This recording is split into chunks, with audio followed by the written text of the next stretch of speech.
This is Radio Free Asia from Washington, D.C. The following program is in Uyghur.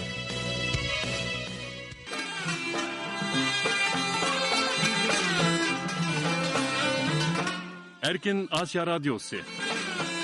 Erkin Asya Radyosu.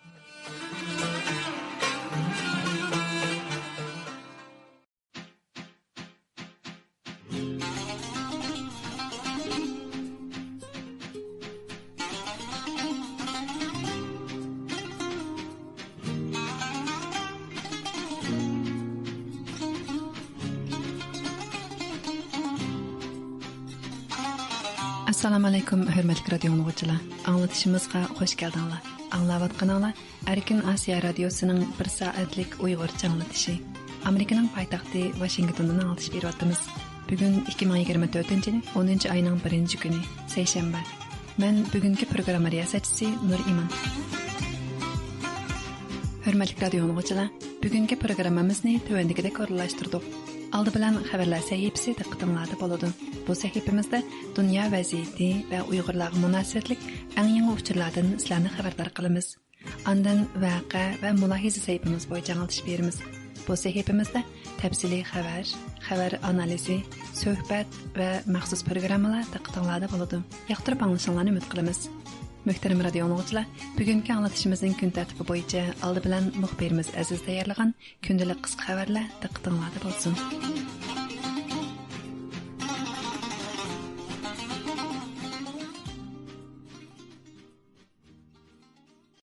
Xitoy hökuməti yıllardan buyon icra qilayotgan dinni xitoychilashtirish harakatining yangi pallasi Xitoydagi katolik cherkovlarining kirish belgilarini chaqib tashlashda aks etganligi ma'lum.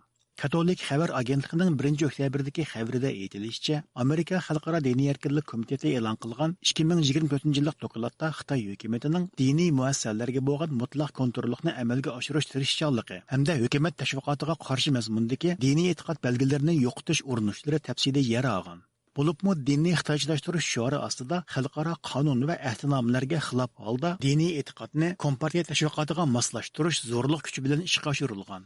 Xabarda aytilishicha, Xitoy hukumatining bu xildagi dinni xitoychilashtirish harakati dastlab Uyg'urlarning masjidlarini o'zgartirish va chaqirishda aks etgan. Endi navbat Xitoydagi katolik cherkovlariga kelgan bo'lib, cherkovlarning o'gisidagi biris belgilari majburiy elib etilgan. Shuningdek, cherkovlardagi Isa payg'ambarning rasmi elib etilib, uning o'rniga Shi Jinpingning suratlari esilgan. Amerika Xalqaro diniy erkinlik komitetining komissarlaridan Asif Mahmud bu vaqtda to'xtalib, Xitoy kompartiyasi katolik e'tiqodini tahdid deb qaraydi. Chunki ular kompartiya nopozini e'tirof qilmaydi degan. Dinga bo'lgan bu xil qo'pollarcha aralashish Uyg'ur elida eng gavdalik bo'lganligi xabarda alohida ta'kidlangan. Shuningdek, millionlagan kishining lagerlarga qamalib, o'zlarining Xitoy kompartiyasiga bo'lgan sadoqatini bildirishga, shundaqla o'zlarining tili, madaniyati va diniy e'tiqodini inkor qilishga majburlanganligi eskartilgan. Xitoy boshqurishidagi Xitoy xabarlari to'rining 29 sentabrdagi xabarda aytilishicha, Xitoy tariqatchilar birlashmasi shu kuni Xutan shahrida Xitoydagi tariqatchilikning zamonaviylikqa yuzlanishi temasida madaniyat muhokama yig'ini chaqirgan. Xitoy tariqatchilar birlashmasining raisi Li Guangfu yig'inda alohida so'z qilib, Qurum madaniyati bo'lsa Junxo madaniyatining manbalarining biri. Shundaqla tariqatchilik e'tiqodining muhim manbasi deb ko'rsatgan. Xabarda aytilishicha, Li Guangfu tariqatchilikning bir muhim manbasi Xutan ekanligiga tariqatchilikdagi Qurum teg'i va qadimiy Umay ilohiy haqidagi rivoyatlarni misol qilgan. Uyg'ur ziyolilaridan Qurbon Valining tadqiqotlariga qaraganda, qadimgi Xitoylar Turkiy xalqlardagi eng qadimiy ayol iloh bo'lgan Umay onani o'zlashtirib o'zining qilib olgan. Bu hal Turkiy xalqlardan bo'lgan tabg'ijlarga xos Mulan obrazini Xitoylarning keyingi vaqtlarda o'zining qilib olganligidek tarixiy o'g'irlikni eslatadi. Darvaqa Uyg'ur elidagi qadimiy madaniyat markazlaridan bo'lgan Xotan rayoni milodining oldi keynida Hindistondagi buddizm e'tiqodining sharq dunyosiga tarqalishida ko'riklik rolini o'ynagan. Bu rayondan Xitoy o'rta tuzangiga tarqalgan buddizm e'tiqodi keyincha Yaponiya va Koreya qatorliq joylarga tarqalgan bo'lib, buddizmning bu shakldagi tarqalishi birdek Osiyo madaniyat tarixidagi davr bo'lgich voqealarning biri deb qaralib kelmoqda. Әмділікті Қытай өкіметінің бұндақ бір тарихи реаллықны өзлерінің сияси тәшвиқатыға қорал қылышы бұныңдaki мақсатлар haqida gumonlarni tug'dirmoqda. Texmi qiziqarligi yig'in ishtirokchilari Xotan rayonidagi tariqatchilikka munosabatlik an'analarni cho'nqur qazganda buning Shinjongni madaniyat orqali oziqlantirishni olg'a surishga foydali bo'ladiganligini ta'kidlashgan. Bumu Xitoy hukumatining Uyg'ur elidagi madaniyat sohasiga qaratgan qirg'inchiligining sho'lasini namoyon qilgan. Növətdə Xitay hökumətinin Xotan rayoni qədimi Cunhua mədəniyyətinin mənbələrindən biri dəb bu yo'sinda oshkora davran qilishi, yana bir yoqdan Xotan rayonining Uyg'urlarga tava ekanligini inkor qilish. Aksicha, bu rayonning qadimdan tartib Xitoyning zemini ekanligini qonunlashtirishga urinishi deb qaralayotganligi ma'lum. Amerika Davlat Majlisi qarmaqidagi Xitoy ishlari ijroiya komitetining komissarlaridan Kristofer Simes, Jeff Merkeli, Marco Rubio va Jim McGovern yaqinda Amerika, Kanada va Meksika savdo sohasining rahbarlariga kollektiv maktub yo'llagan hamda Uyg'ur majburiy amgigiga munosabatli ijroatlarga ba'zi qo'shimcha choralarni elishni talab qilgan.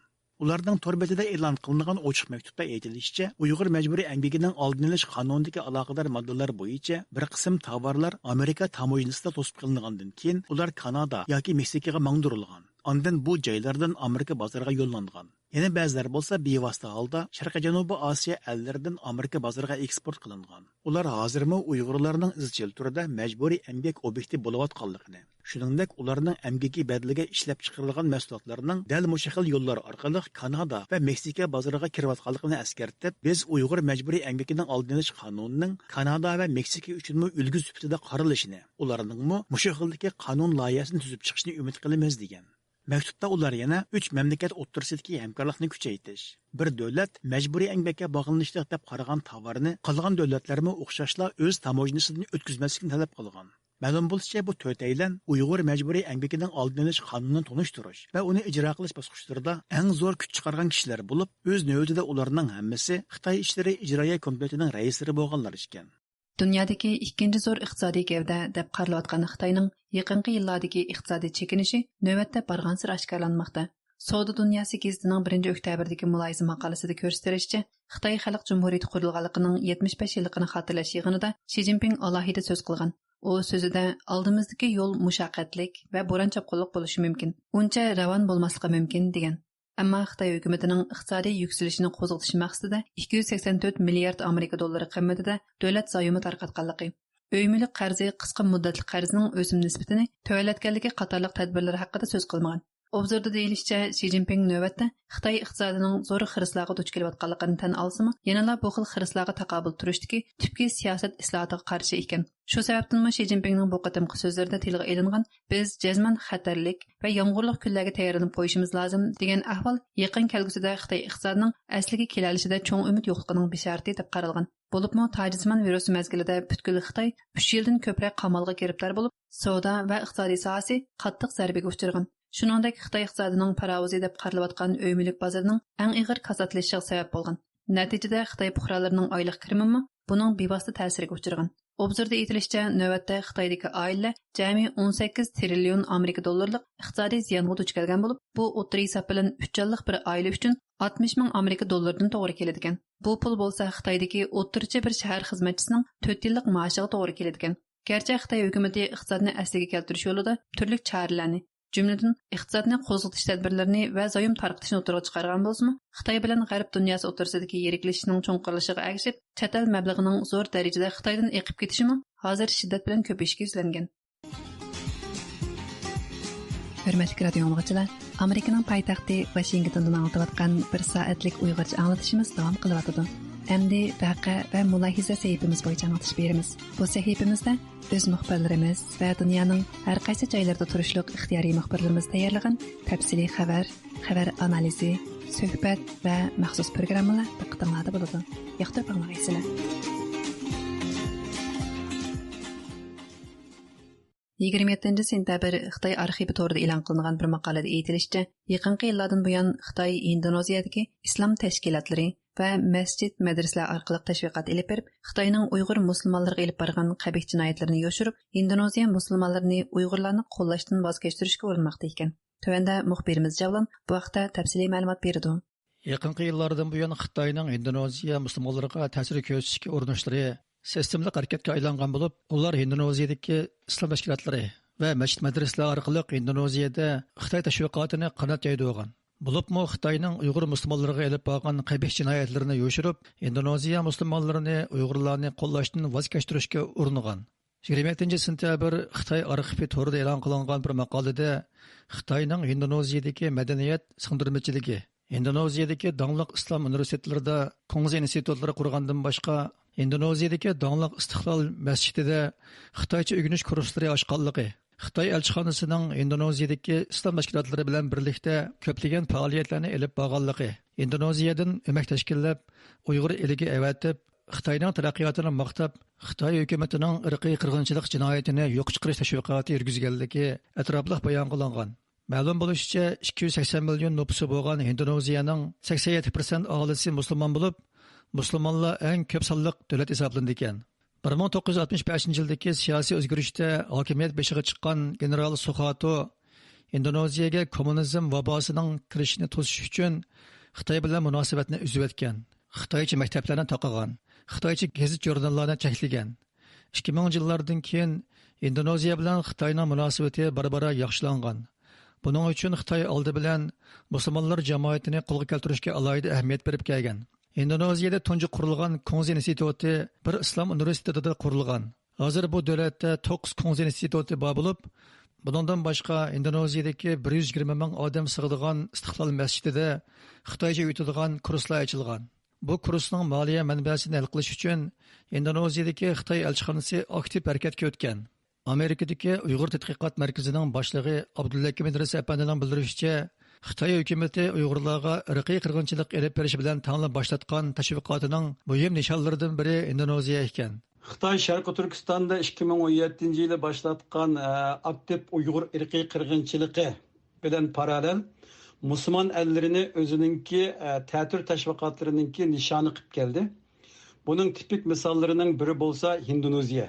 Xitoy Indoneziya hukumati, akademiyasi, axborot vositalari ve ammaviy tashkilotlarga Uyg'urlarni bölgünçi, terörist ve dini aşkınlık bilen töhmetlep Uyg'urlar bo'lsa g'arb davlatlarininki Xitoyga qarshi qo'llanayotgan bahanesi degan yolg'onlarini ta'kidlab kelmoqda.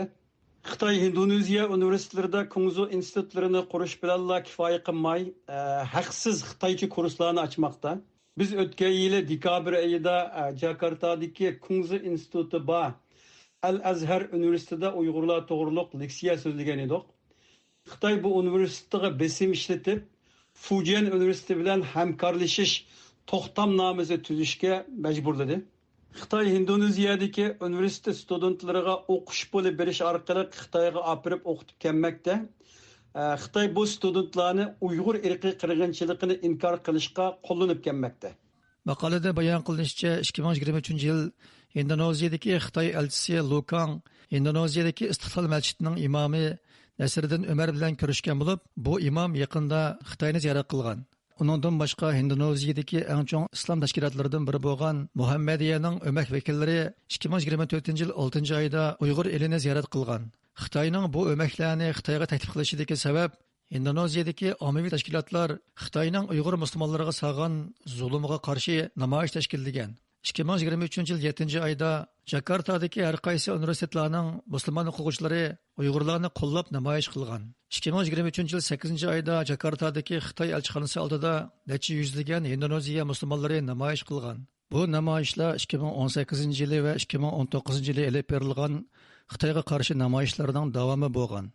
Abdulhakim Idris apandi Xitoyning hozir Indoneziyadagi Istiqlol masjidi va islom tashkilotlari bilan hamkorlik o'rnatganligini qayd qildi.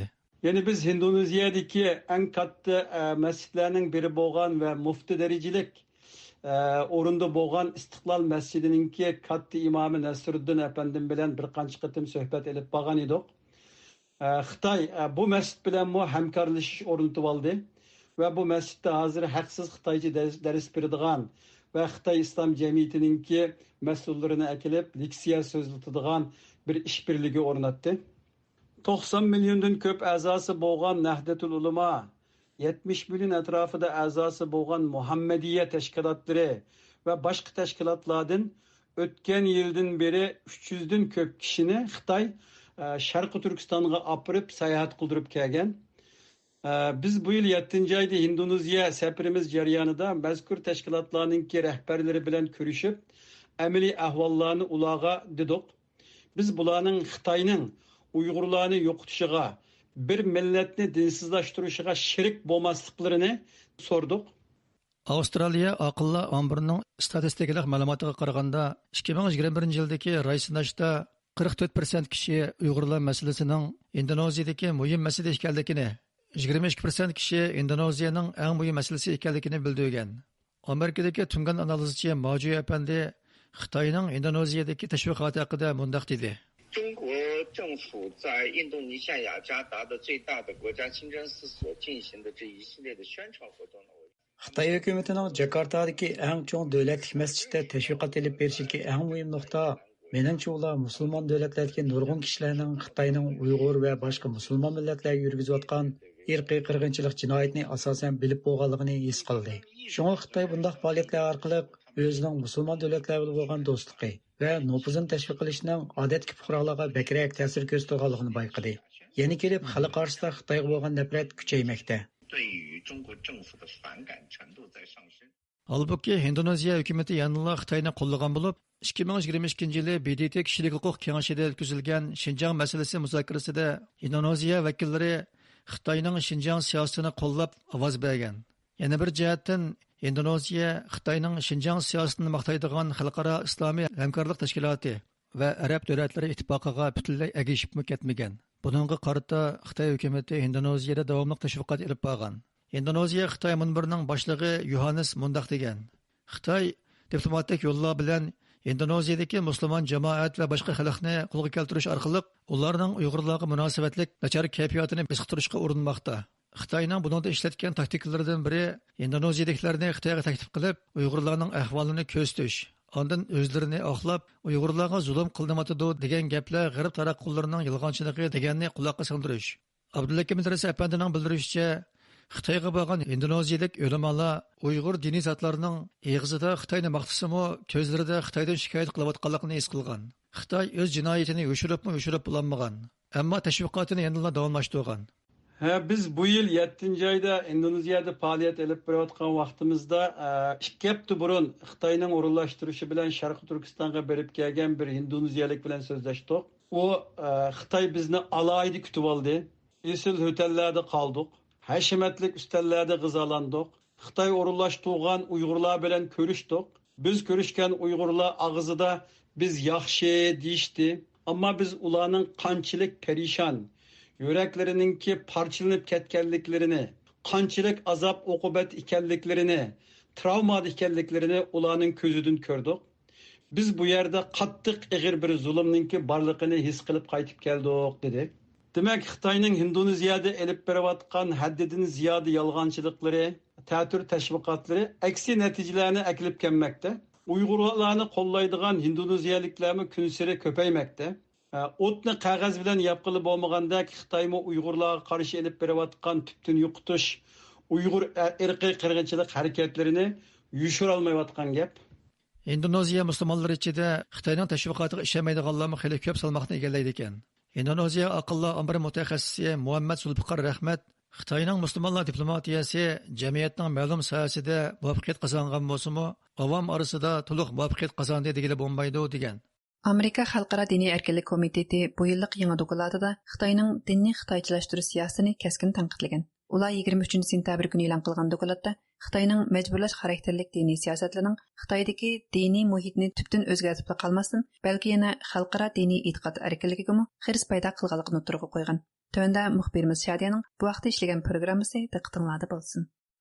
Amerika Xalqaro diniy erkinlik komiteti yaqında özlərinin 2024 yillik dokladını e'lon qilib, Xitoydagi dinni xitoychilashtirish siyosatining har taraflama ta'siriga tafsiliy qarab chiqdi. Ma'lum bo'lishicha, Xi Jinping hokimiyati 2014 yildan boshlab dinlarni, jumladan islom dinini xitoychilashtirish siyosatini yo'lga qo'ygan hamda 2016 yildan e'tiboran diniy asabiylikni tugutish harakatini qo'zg'agan. Natijada millionlagan Uyg'ur lager va turmalarga qamalgan, diniy kitoblar ko'ydirilib, minglagan masjidlar vayron qilingan edi. Buning ta'siri hatto Uyg'ur musulmonlarining tarixiy madaniyatidagi simvollik xarakterga ega bo'lgan Qashqardagi Yetkoh masjidigacha yetib, uni Xitoylarning sayohat va ko'ngil ichish o'rniga aylantirgan edi. Ateizmni targ'ib qiluvchi Xitoy kompartiyasining bir xudolik islom dinini xitoychilashtirish urinishi izchil har qaysi sohaning komitetlarining tanqidlarga duch kelayotgan edi. Amerikadagi eng chong musulmon tashkilotlarining biri bo'lgan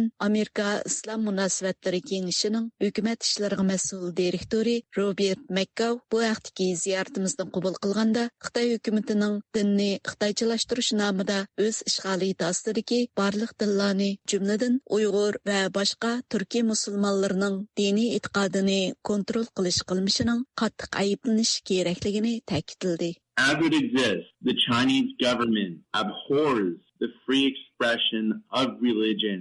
Amaliyotda Xitoy hukumati dinning erkin ifodalanishini yomon ko'rdi. Shunga Xitoydagi diniy faoliyatlarning hamma taraflarini kontrol qilishga urinmoqda. Ular Xitoydagi musulmonlarning, jumladan Uyg'ur va boshqa turkiy musulmonlarning diniy e'tiqodi, urf-odati va an'anasini dafsanda qilishi va bularga bo'lgan kontrolligi kishini to'liq bearam qiladi. Aslida bunday ishlar yuz bermasligi kerak. Ammo bunday ahvolda biz sukut turmay uni ayblashimiz kerak. Halbuki navbatda Xitoy hukumati o'z hukmronligi va ishg'oliyati ostida kishilarning o'z diniga e'tiqod qilishiga va uni erkin ifodalashiga qarshi turib, islom dini, xristian dini va boshqa dinlarning hamma sohasini kontrol qilishga uriniyotir. In other religions are practiced within its borders or the territories it occupies. Amerikadagi Chicago universitetining takliflik professori, kishilik huquq advokati va Xitoy vaziyati analisti Tingbyoning qarashicha, Xitoy hukumati hech qanday din bilan sig'isholmaydigan e'tiqodsiz, xudosiz hokimiyat bo'lib, boshqa har qanday bir diniy e'tiqodning mavjudligi mohiyatda uning dogmatik ideologiyasiga xirs ekan. U Xitoyning dinni xitoychalashtirishga urinishining uning boshqa dinlar bilan dushmanlashish yo'li hisoblanganligini ilgari surib mundaq dedi. 中共他把宗教作为一个政治上的威胁，就不仅仅是意识形态和这个信仰体系上，他觉得 Xitoy Kompartiyasi dinni siyosatga deb qaraydi. U ideviy e'tiqod sistemasini emas, nurg'un diniy shakllarni, bo'libmi islom va Tibet buddizmini bir xil siyosiy bo'lgunchilik deb qaraydi. U hatto bo'lgunchilik, terrorlik va oshqunlik nomi ostida Xinjiangda irqiy qirg'inchilik qilyapti. Chunki bu uning siyosiy kontrolini kuchaytirish orzusining bir qismidir. Bo'libmi Xi Jinping hokimiyat beshiga chiqqandan keyin u bu jihatdagi kontrollikni texnik kuchaytirdi. Yana bir nuqta shuki, Xitoy Kompartiyasi millatchilikni bargan sari ta'kidlayotdi. U bu orqali hokimiyat beshidagi krizisni yoshirish va hatto boshqacha qilib aytganda millatchilik orqali o'zining hokimiyat yurgizishining qonunlashishini amalga oshirmoqchi bo'ladi. 来掩饰他的统治危机，或者说用民主主义来增强他的统治合法性。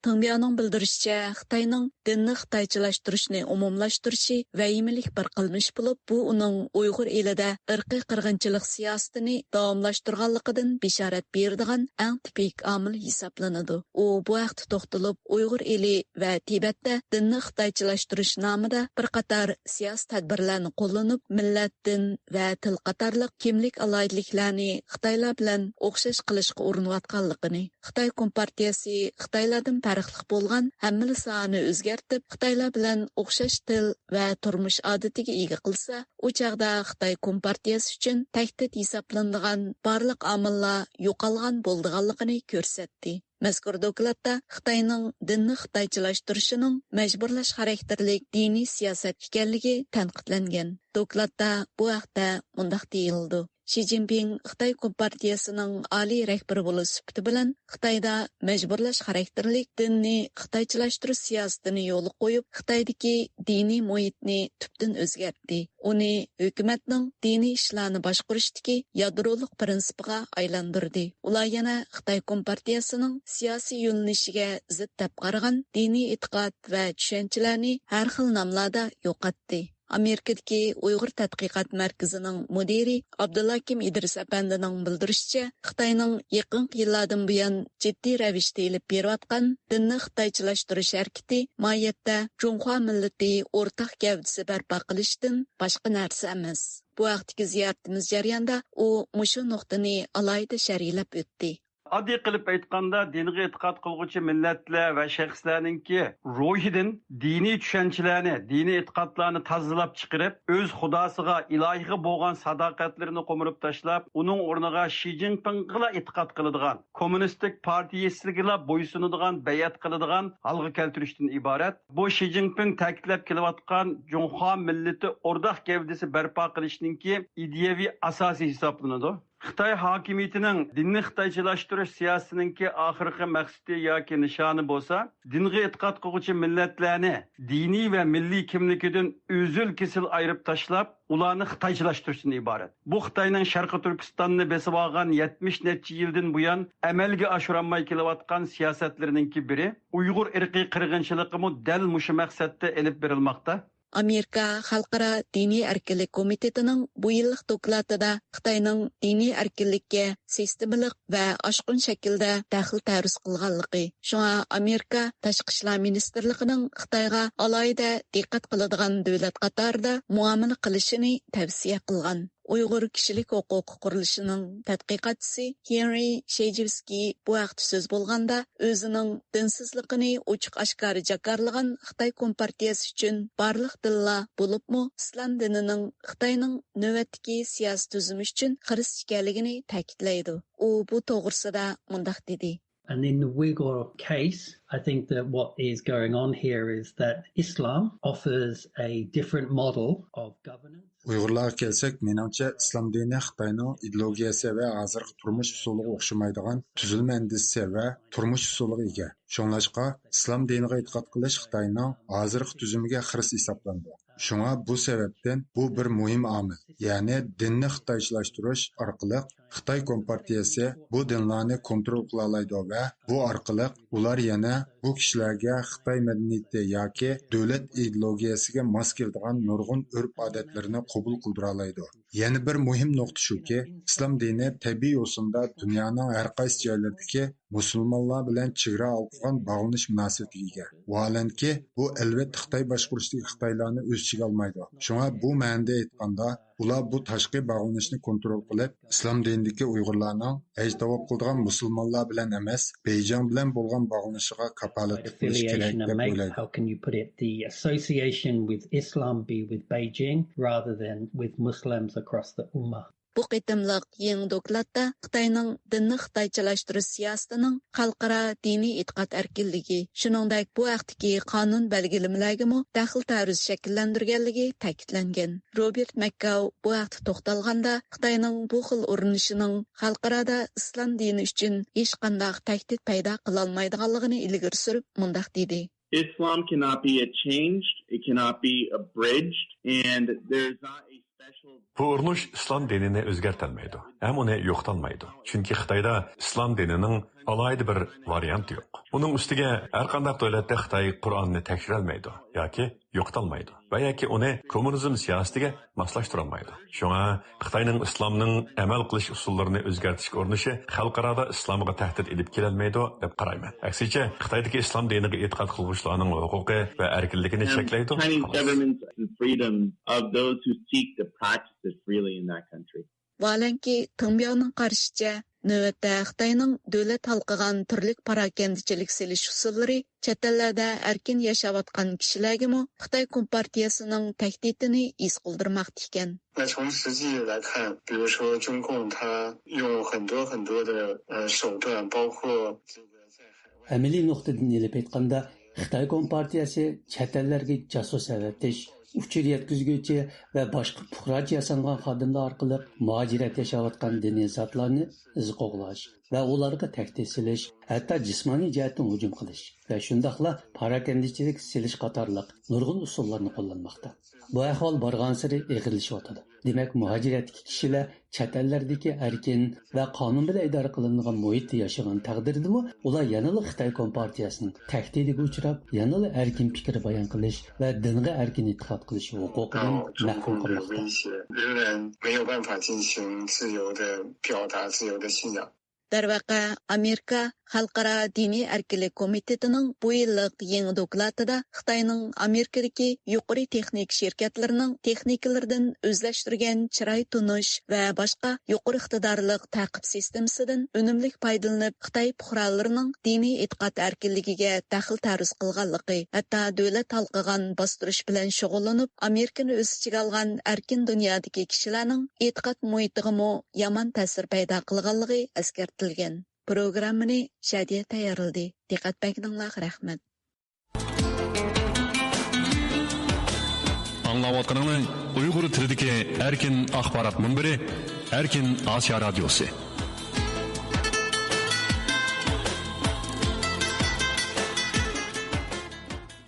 Amerikadagi Princeton universiteti yaqinda Uyg'ur tilidagi kitob materiallarini to'plash orqali tadqiqotchilarning foydalanishiga sunish, shundaqla Uyg'ur tilidagi har xil asarlarning to'planma omborini qurib chiqish uchun konkret qadamlarni olgan edi. Princeton universiteti kutubxonasi radiomizga Uyg'ur tilidagi har xil asarlarning to'planma omborini texnik kengaytirish orzusining borligini va Uyg'ur tilidagi kitob materiallarini taqdim qilishni qarshi oladiganligini bildirdi. Tövəndə diqqətinizə muxbirimiz Uyğurning bu vaqtda tayyorlagan programmasida bo'lsin. Princeton Üniversiteti keng avamning jumladan tadqiqotchilarning Uyg'urlarning madaniyati, tarixi, adabiyoti va Uyg'ur siyosatiga bo'lgan qiziqishni va Uyg'ur elidagi ahvolni ko'rsatib, Uyg'ur til yoziqidagi kitob materiallarini to'plashga boshlagan. Princeton Universiteti kutubxonasi radiomiz ziyoratini qabul qilib, Uyg'ur tilidagi har xil kitob materiallar omborini texnik kengaytirish orzusining borligini, ko'pchilikning Uyg'ur tilidagi har xil kitob materiallarini taqdim qilishni qarshi olganligini bildirdi. Amerikadagi Princeton Universiteti o'z kutubxonasida Uyg'ur tilidagi har xil kitob materiallar omborini qurish qarori olgandan keyin oldi bilan Angliyada yashaydigan Uyg'ur shoir va tadqiqotchi Aziz Eysa Alkun Efendi taqdim qilgan zo'r sondagi kitob va gazeta jurnallarni topshirib olgan. Mazkur kutubxona Uyg'ur tilidagi har xil kitob materiallardan tarkib topgan bu to'planmaga Aziz Eysa Alkun Uyg'ur adabiyoti asarlari yig'masi deb nom bergan. Princeton Universiteti kutubxonasining xodimi Joshua Sufert Aziz Eysa Alkun Uyg'ur adabiyoti asarlari yig'masi haqida izohat berib mundaq dedi. Bu materiallar to'plami 7-oyda Princeton Universitetiga yetib keldi. Bu asarlarning ko'pinchisi intayin az uchraydigan materiallardir. Hozir biz bu materiallarni asrab yaxshi saqlash maqsadida bir-birlab ko'zdan kechiryapmiz. Princeton Universiteti kutubxonasida Uyg'ur mutaxassisi yo'q. Uyg'urcha kitoblarning katalogining yo'qligini ko'zda tutib, 3 yillik vaqtlik to'xtam bilan maxsus bir kishini xizmatga olmoqchimiz. Buning uchun mablag' to'plash turi Princeton Universiteti va universitetning sheriklari tarafidan qizg'in qarshi olindi. Alkun Uyg'ur adabiyoti asarlari yig'masidagi materiallarni katalog tuzilgandan keyin ko'rgili va foydalangili bo'ldi. Chex Jumhuriyati Palaki O'limik universitetining tadqiqotchisi Dr. Ron Sternberg bu vaqtda ziyoratimizni qabul qilib mundaq dedi. Uyg'ur xalqining yozma madaniyat meroslarining dunyoga dangliq Princeton Universitetida insoniyat uchun saqlanib qolishi bek muhim. Buning faqatla Princeton Universiteti yoki boshqa universitet va kutubxonalarga ochiq bo'lib qolmasdan, balki barliq ommaga va Uyg'ur o'qirman tadqiqotchilarga ochiq bo'lishini umid qilaman. Undaq bo'lmaganda bek afsuslanarli ish bo'ldi. Princeton'da yaqinda ilkin Uyg'ur adabiyot to'plamasi qabul qilgan, setib olgan va ochmoqchi bo'lgan liqi bek yaxshi bir xabar bo'ldi. Qarayman, Princeton kelgusida texmo ko'p materiallarni olmoqchi bo'lgan. U naydi yaxshi bir cho'ng xabar bo'ldi deb qarayman. Faqat shu universitetning tadqiqotchilar uni o'qilamdi yoki Uyg'urlar shu normal vatanning sirtida turadigan Uyg'urlarmi berib o'qilamdi. Chunki Kolumbiya universitetininki kutubxonasini men yaxshi bilaman, chunki men burun Kolumbiya universitetida ishlagan, lekin Harvard, Princeton shundoq deyman, siz universitetniki a'zosi bo'lmasangiz, ya professor, ya o'quvchi bo'lmasangiz, sizning kartangiz yo'q. Shuning uchun siz kirolmaysiz kutubxonaga. Ondan aning ichida bo'lgan materiallarni ko'rolmaysiz. Yana u to'plamning ichicha yaxshi deb qarayman, chunki u kitoblar shaxsining uyida qolsa, hech kim ko'rolmaydi, tadqiqotchilar ko'rolmaydi. Uning ustiga u shaxs hamon bir kuni olamdan o'tsa, u yo'q bo'lib ketishi mumkin. Shuning uchun Princeton universitetida saqlanishi nihoyatda yaxshi bir ish deb qarayman, lekin u cho'qim shu cho'ng boy isil universitetlarninki professorlar hem tadqiqotchilar hem o'quvchilar hala ochiq bo'lsa, umumiy normal odamlarga ochiq bo'lmasa bo'lmaydi. U Uyg'urlarning kitoblar bo'lgandan keyin Uyg'urlar berib kirib o'qib olmasa, nayta cho'ng bir mesli bo'ldi, bir epsusnalik ish bo'ldi deb qarayman. Princeton University kutubxonasining xodimi Joshua Suferd yana mundaq dedi. Princeton University kutubxonasi davomli turda Uyg'ur tilidagi va Uyg'urlarga oid materiallarni to'plashni umid qildi. Princeton University kutubxonasi yana qo'g'dash va kelgusida tadqiqotchilarning foydalanishi uchun qurgan bu to'planmaga ko'pchilikning Uyg'ur tilidagi kitob materiallarini i'ona qilishni qarshi oldi. Uyg'ur tilidagi materiallarni kutubxonaga i'ona qilishga qiziqadiganlar Princeton University kutubxonasi Sharq Osiyo bo'limi bilan aloqalashsa bo'ldi. Bu vaqtda ziyoratimizni qabul qilgan Aziz Eysa Alkun apandi mundaq dedi. Muhojiratdagi Uyg'urlarda oz uchraydigan Uyg'urcha kitob, jurnal, gazet va boshqalarni o'z olgan nurg'un birinchi qo'l materiallar bor deb o'ylayman. Bu materiallarning Princeton University kutubxonasida saqlanib qo'g'dilishi, tadqiqotchi va ommaning foydalanishiga ochilishi Uyg'urlar uchun bek foydali bir ish. Shunga men ko'pchilikni Princeton University kutubxonasiga Uyg'ur tilidagi kitob materiallarini taqdim qilishga chaqiraman. Uyg'ur millati 20 milliondan ortiq O'rta Osiyoda madaniyat yaratgan bir millat.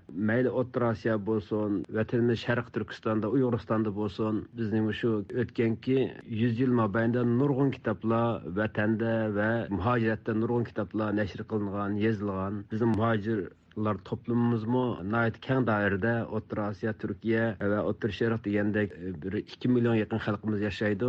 Shunga mushu bugungi kunda Uyg'ur madaniyati yo'qotilayotgan, sistem yo'qotilayotgan mushundaq bir kunda, tilimiz o'z mavjudligini yo'qotayotgan mushundaq xatarli bir kunda, keyingi avlodlarningki manfaat uchun, keyingi avlodlarni o'z tarixini biladigan, madaniyatini biladigan, o'zining ona tilini biladigan qilib tarbiyalab chiqish va mushu butun dunyodagi Uyg'urshunoslarga birinchi qo'l materiallarni, manbalarni ta'minlashda nayt muhim ahamiyatga ega. Shunga men mush munosabatda xalqimizning mushuni qo'llab berishiga men chaqiriq qilaman. Takror mening aytadiganim shu, bu ishtiri hozir shu boshlandi, birinchi qadam tugdi, yana bu taraqqiy qildirildi. Men shuning ishonaman. Princeton University Sharqiy Osiyo kutubxonasidagi bu Alkin kitoblar to'planmasi kelgusida Uyg'ur tadqiqotida nayt muhim bir manbaga va tadqiqotchilar uchun muhim bir markazga aylandi. Shunga men fursatdan foydalanib yana dunyoning har yeridagi qarindoshlarimizni, shu imkon bor qarindoshlarimizni qo'lda manba bor qarindoshlarimizni ishlarni qo'llashiga, qo'ldirib kitoblarni taqdim qilishiga chaqiriq qilaman. Dr. Jonas Sternberg bu vaqtda mundaq dedi. Hozir chet elda ba'zi kishilarda Uyg'ur adabiyoti, tarixi va madaniy munosabatlik Uyg'urcha ko'plagan kitob materiallar bor. Yana kelib bu kitoblar o'z oilasidagi kishilarga miros qolsa, yo'qolib ketishi mumkinligi bor. Bu kitoblar bu shaxslarga oid bo'lib qolmasdan, balki butun Uyg'urlarga va insoniyatga mansubdir. Shunga men ko'pchilikni Princeton University kutubxonasiga yoki bunga o'xshash o'rinlarga Uyg'ur tili kitob materiallarini taqdim qilishga chaqiraman. Jumladan menmi qo'limdagi Uyg'ur kitob materiallarimni elektronlik nusxalab umumga, yana tadqiqotchilarga va Uyg'urlarga taqdim qilaman. Bu kitoblar hem boshqa Uyg'urlarningki o'ylarida bo'lgan kitoblar, kitob o'zi shaxsininki bo'lsa-mu, kitobning ichidagi mazmun shaxsininki emas. Kitobning ichidagi mazmun hozir vatanda ko'pinchisi yo'q bo'lib ketgan. Shuning uchun cho'qim vatanning sirti saqlanishi kerak. U hamma Uyg'urlarningki tili bo'lgandan keyin edebiyotmi butun Uyg'ur xalqininki edebiyoti bo'ldi. Shuning uchun shu edebiyot mayli Princeton'ninki bo'lsin, mayli boshqa shaxslarninki bo'lsin, mayli meningki bo'lsin, ochiq hammaylanga ochiq berish kerak deb qarayman. Hammaylin berib uni o'qiy oladigan bo'lish kerak. Bevosita kitoblarni elib uyga ep bora olmasa, mu cho'qim kitoblar saqlangan yerda berib, saqlangan yerga berib uni o'qib olsin yoki bo'lmasa skan qilib digitallashib bo'lib to'rda qo'ysam bo'ladi. Men o'zimning kitoblarimni shunday qilay. Cho'qim skan qilib butun Uyg'urlarga hozirgacha echilib bo'lmagan butun Uyg'urlarga echilib bermoqchidim. Shuning uchun ashunaq to'plamlar nihoyat muhim bo'ldi. Chunki shaxsning o'ylar cho'sa ko'pincha odamlar ham bilmaydi, ham bilib o'qiy olmaydi. Ammo to'plami Elbette ochiq umumiy odamlarga ochiq bo'lishi kerak. Kitob o'zi bo'lmasa, mu cho'qim kitobning mazmuni ochiq berib hamma elinga shunday o'qilaydigan bir yerda saqlanishi kerak deb o'ylayman. Harvard Universitetining o'qituvchisi doktor Gulnar Aziz xonim bu vaqtda ko'z qarashini bayon qilib mundaq dedi: muhojiratdagi aziz qarindoshlarimizning qo'lda ko'plagan qimmatli kitob materiallar bor. Biz bilim suyar xalq, ko'p kitob yig'imiz. Bu kitoblarning Princeton Universiteti kutubxonasidek muhim o'rinlarda saqlanib, umumning foydasiga ichilishi va abadiy saqlanib qolishi muhim tarix ahamiyatiga ega. Kitap materiallar şəxsi özümüzün kütüpxanasında bolsa, faqat bizning şu özümüz dairimizdə, ailemiz dairesində görülüdü, şu yerdə çəkilinib qalıdı. Əgər bu kitap materiallar şu Princeton Universitetiga oxşaş dağlıq universitetlərinin kütüpxanasına kirib getsə, bu kitaplar məngü saqlanıb qalıdı. Həm u yerdə onu görüdügan, onu tədqiq qıldığan nəhayət köp adamlar çıxıdı.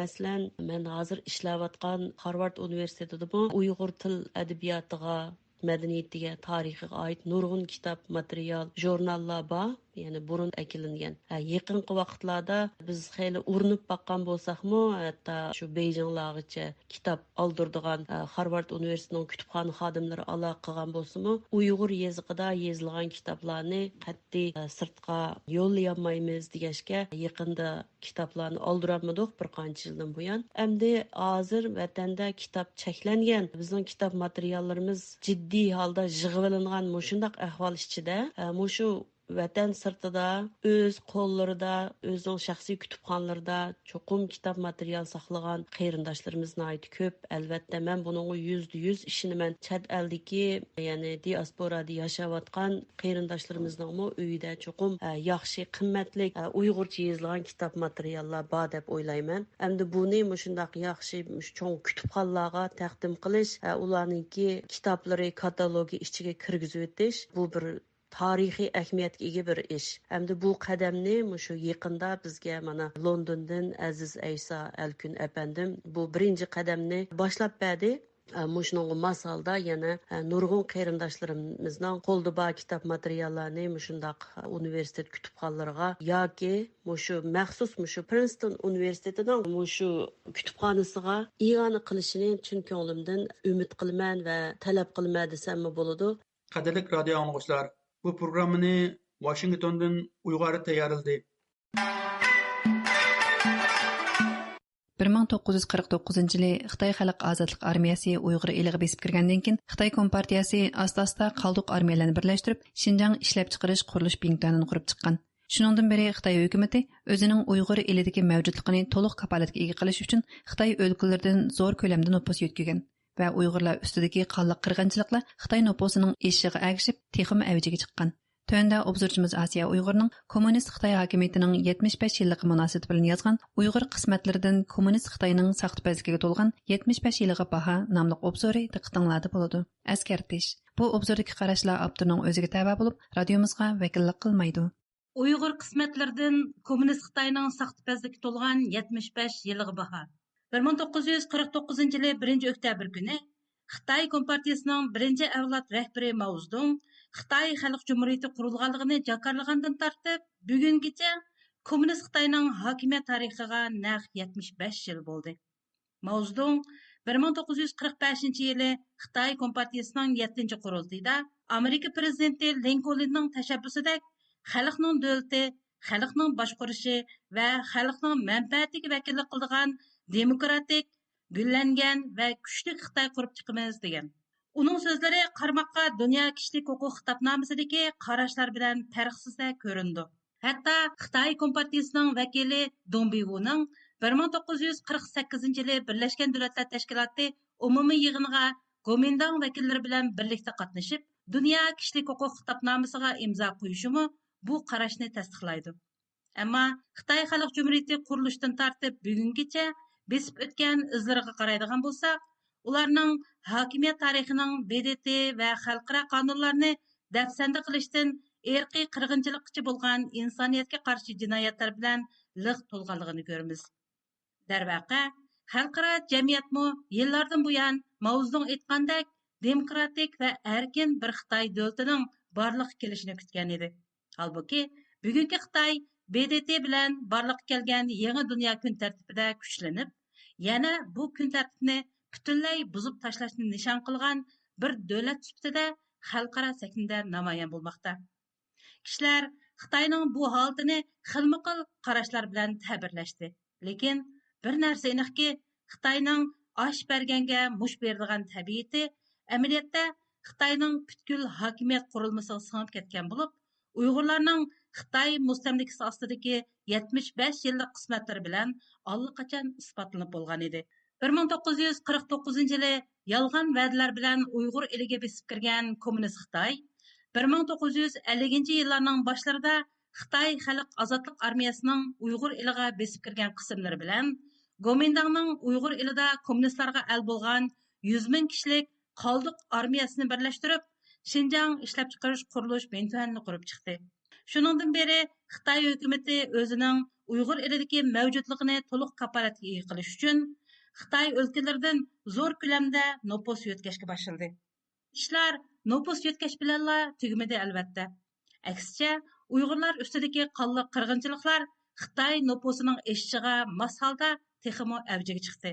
1950 yilning boshlarida boshlangan atalmish yer islohotida qanchalig'an Uyg'urlar rahimsizlarcha o'ldirilib, yer zamin va boyliqlari tortib olindi.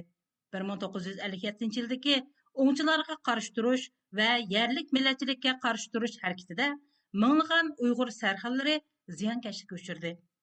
1958 yildan 1961 yilgacha davom qilgan cho'ng sakrab ilgirlash va uning natijasida kelib chiqqan zo'r ocharchilikda sonsizlagan Uyg'urlar hayoti bilan badal to'ladi.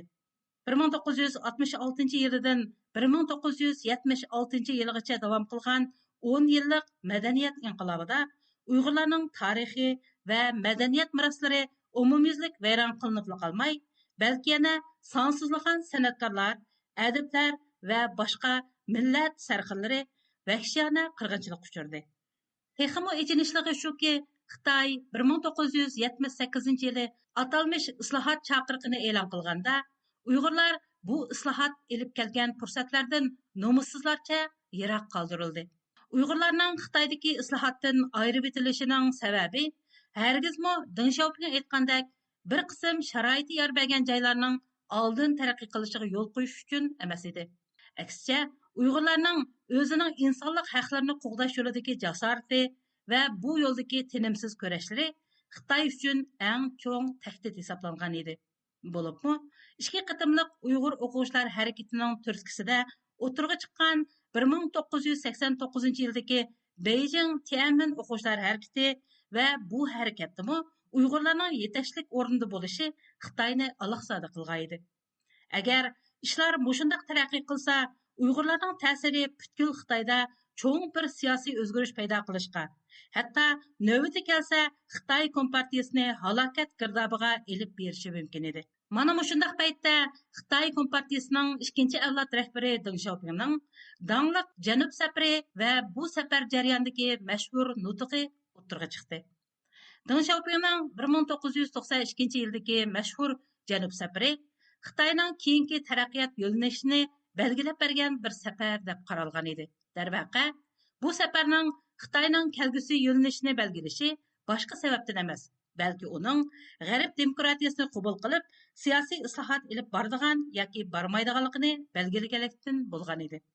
Albatta, Uyg'urlarmi Xitoyning mustamlika siyosatlariga qarshi kurashlarni izchil davom qilib keldi va bu kurashlar davomida qonliq badallarni to'ladi.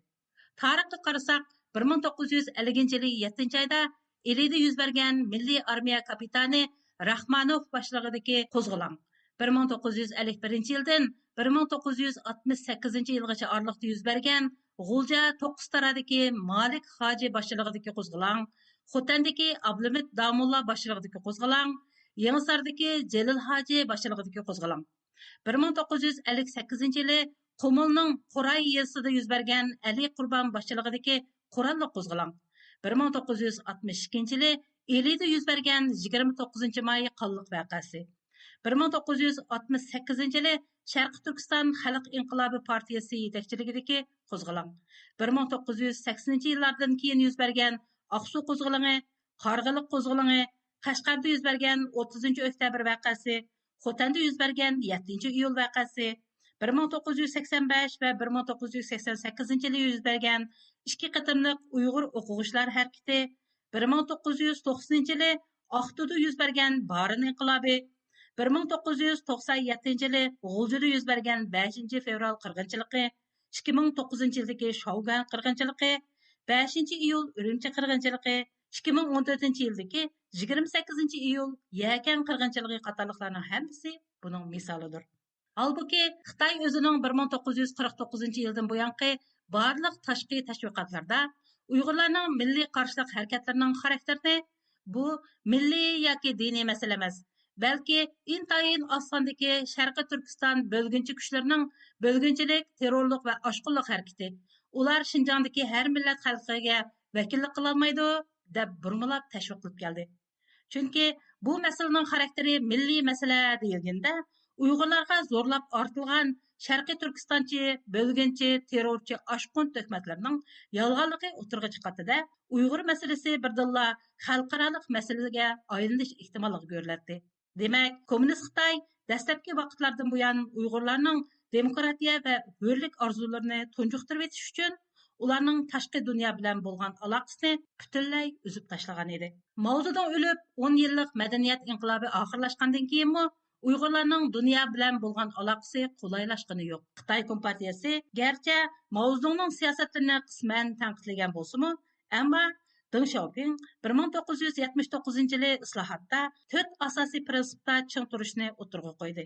Bularning birinchisi siyosiy ideyada sotsializm yo'lida ching turish. İkincisi, proletariat diktatorluğunda çın turuş. Üçüncüsü, kompartiyanın rehberligida çın turuş. Dördüncüsü, Marksizm, Leninizm ve Mao Zedong ideyasida çın turuşdan ibaret edi.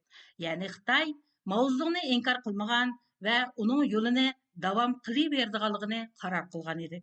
Demak, Xitoyning ko'ni yo'ldan voz kechmaydiganligi Uyg'urlarning davomli holda eg'ir bostirish, cheklama va turli nazorat ostidagi hayotini davom qildiganligining ifodasi edi. Uyg'urlar ustidagi zulmning o'tgan 75 yildagi taraqqiyotidan qaraganda, bugungi irqiy qirg'inchilikning bir muqarrarlik bo'lganligini tasavvur qila olishimizmi ancha tas emas.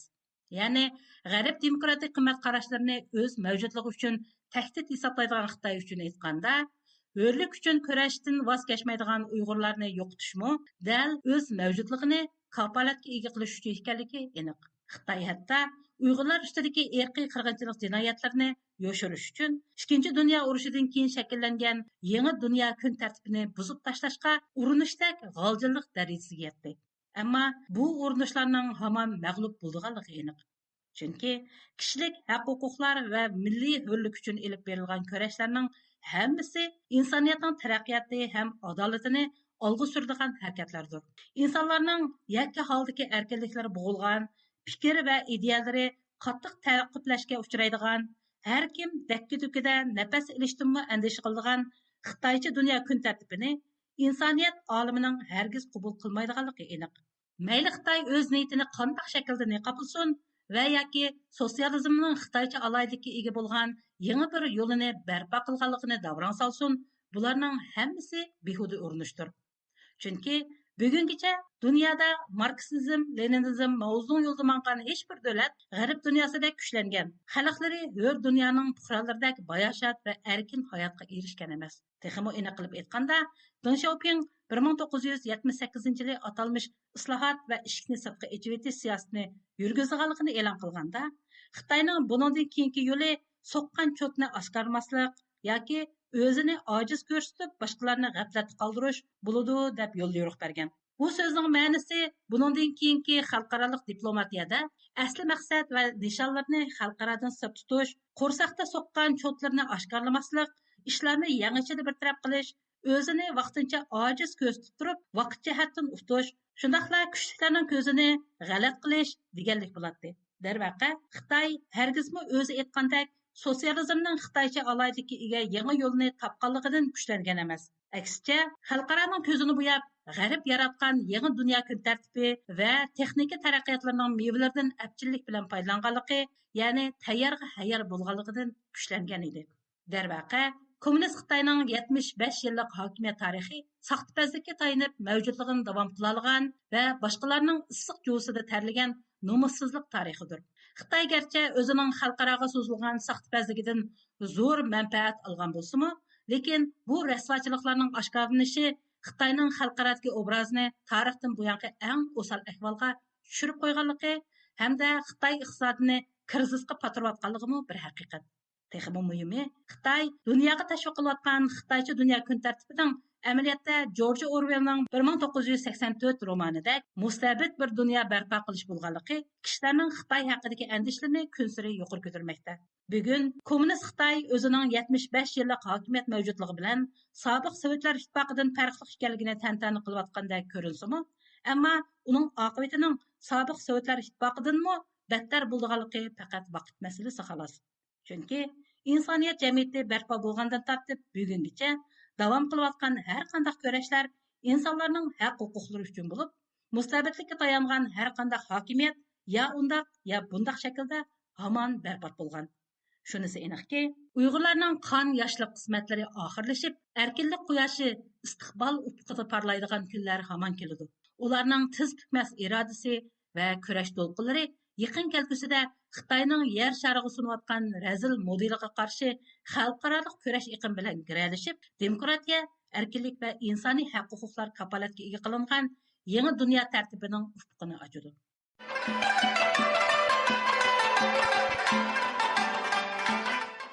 28 sentabr kuni İstanbulda Sharqiy Turkistondagi madaniyat merosi va irqiy qirg'inchilik degan temada yig'in ochilgan. Yig'inda tarixda madaniyat yaratgan Uyg'urlarning hozir madaniyat qirg'inchiligiga uchrayotganligi ta'kidlangan. Tövəndə İstanbulda turishliq ixtiyoriy muxbirimiz Arslan bu haqda tafsiliy ma'lumot berdi. 28 sentabr shanba kuni Markaz İstanbuldagi Sharqiy Turkiston vaqfisining uyushtirishi bilan vaqf markazida Sharqiy Turkistondagi madaniyat merosi va irqiy qirg'inchilik degan temada ochilgan yig'inda tarixda madaniyat yaratgan Uyg'urlarning hozir madaniyat qirg'inchiligiga uchrayotganligi ta'kidlandi. Yig'inda Angliyadan Istanbulga kelgan shoir İsa Apandi, İstanbul Tijorat universitetining sobiq mudiri doktor Abdulhamid Avshar, İstanbul Tijorat universiteti o'qituvchisi doktor Zibinisa Kamalova xonim qatnashib so'z qildi. Yig'inga İstanbulda yashayotgan Uyg'urlar va Uyg'urlarga ko'ngil bildigan turklar bo'lib, ko'p sonda kishi qatnashdi. Yig'inda İsa Alkun Apandi Uyg'ur madaniyat tarixi to'g'risida to'xtaldi. U so'zda turk madaniyatiga to'p qo'shgan Uyg'ur olimlarini tilga olib o'tdi va turk tillar divanini yozgan Mahmud Qashqari, Qutat G'ublikni yozgan Yusufxas Hojib, turkiy xalqlar adabiyotiga zo'r to'p qo'shgan Alisher Navoiy qatorliq olimlar va shoirlarning Uyg'ur ekanligini va ularning o'xshashla butun turkiy xalqlarga o'rtaq ekanligini ta'kidladi. Yig'inda so'z qilgan İstanbul Tijorat universitetining sobiq rektori professor Abdulhamid Avshar Uyg'ur irqiy qirg'inchiligi to'g'risida to'xtalib, mundoq dedi.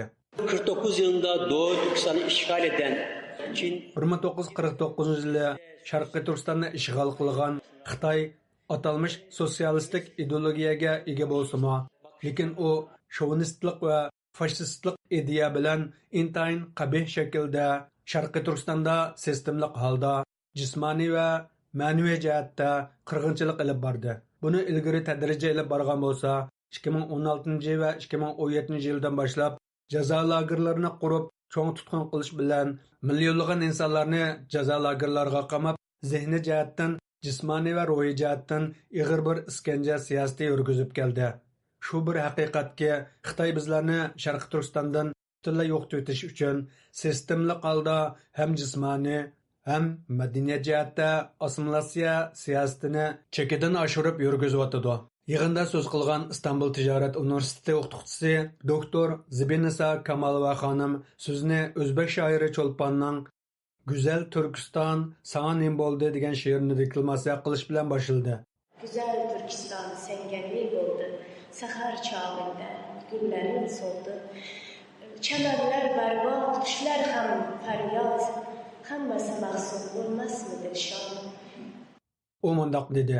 Doğu Türkistan, yani Türklerin butun dunyo uchun xavf bo'lgan Sovet ittifoqi bir kundala parchalanib vayron bo'ldi. Sharqiy Turkiston Turkiy xalqlarining madaniyatining manbasi bo'lgan zamindir. U vatan bir kuni albatta ozodlikqa erishidi. Hamon bir kuni Qashqarda, G'oljida, Aqsuda, Turpanda mushuna o'xshash yig'ilishlarni erkin holda ko'zlarimiz shodliq, chehramizdagi xushalliq bilan go'zal gul-chechaklar to'lgan bog'chalarda yig'ilib o'tkazishga Alloh nasib qiladi. Biz buningga ishonamiz, umidimizni yo'qotmaymiz. Yig'inda yana İzzeysa Alkun Efendi o'zining Chiman qushnomidagi turkcha she'rlar to'plamini tunishtirib o'tdi. Bu she'rlarni turkchaga tarjima qilgan shoira Amina Voit xonim muhim deb qaragan she'rlardan bir qanchani deklamatsiya qildi. Deb mushaqda ularga murojaat qildim.